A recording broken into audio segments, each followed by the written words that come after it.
And we're joined now by Dirk Martin, chairman of the German Association of Young Entrepreneurs. Now, what would you sell in order to prevent your company from going bust? My whole asset, my whole shirt. I have no castle, so I cannot spend the castle. But of course, I would like to save my company, and so I would spend all the things I have. So are you an exception, just like Ernst Prost, the gentleman we've just seen here, or would you say this is typical behavior for a company head?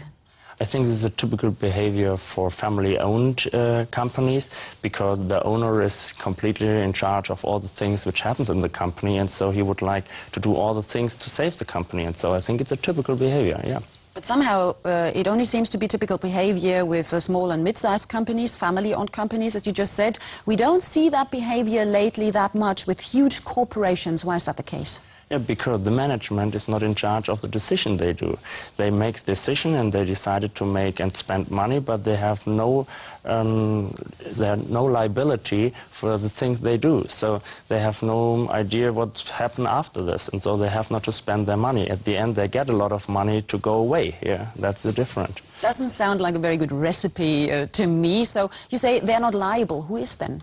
Yeah, that's a great question. At the end, the owner are the shareholder, and they are in charge. But you cannot say, here, you are the shareholder, please come on, spend your last shirt, because it is such a huge amount. They would say, okay, I spent my money at the end, okay, they're bankruptcy, but okay, sorry.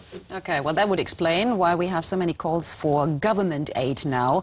And indeed, meanwhile, there are more than 1,000 companies which are said to have applied for state aid. Here are two examples. Opel employees can breathe a sigh of relief for now. The government has approved a 4.5 billion euro rescue package. Heidelberger Druck. The government freed up over 700 million euros to help out the troubled printing machine manufacturer. So we're back again with Dirk Martin, chairman of the German Association for Young Entrepreneurs. Here we just had two examples.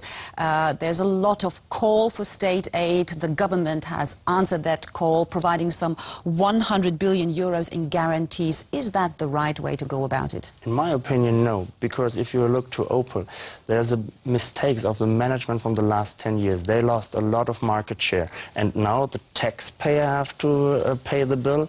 For me, it's unbelievable, and I think you have to fight again, because that's our money. It's the money of the taxpayer, and we cannot solve the problem the management did in the last 10 years. So how can it be solved? Is it a principle of survival of the fittest, then? I think you have to make the business smaller, as you see in the example of Opel, because you have too much car makers in the world, and if you would like to survive, you have to be a little bit smaller, and I think this is a good solution. You will lose some employees, but at the end, you will survive as a company, and that's maybe, my opinion, the solution. Well, the interesting thing is the European parliamentary election, the conservative forces gained most of the votes throughout Europe. That means that most of the people also think the government should stay out of bailing out too many businesses. Yeah, I think I can say it's my money. It's the money of the taxpayer, so it's my money. And I don't like to spend the money to a struck company, because they did anything wrong. Otherwise, they will be a fine and fittest company. So at the end, I pay, and so I think the election is in the right result. Yeah. Okay.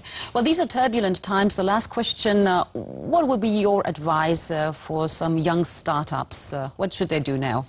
If you have the right idea, you have to be an entrepreneur, but you have to be careful with the money. You have to earn your own money, and you have to spend this money, and don't go to the bank, because after that you have maybe some problems in bad times. Okay, Dirk Martin, thank you very much for joining us. Thank you.